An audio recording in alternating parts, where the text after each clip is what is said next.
Hello mga DDS dogs. Paano yan? Matagal nang tapos ang Labor Day pero wala pa akong naririnig sa inyo. Tungkol kay Batu, the stone. Mga bato oh. Daming bato.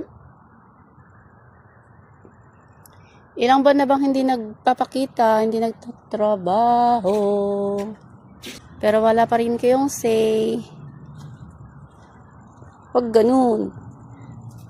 Porket kalyado ng Panginoon nyo, hindi nyo inaatake ng pangbabash.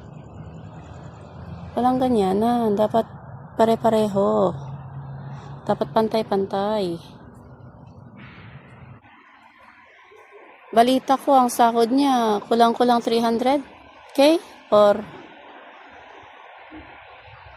lagpas 300k. Kaninong pera yun? Di ba pera ng taong bayan yun? Dapat tumakol din kayo. Hindi porket kaalyado ng Diyos nyo, tahimik lang kayo.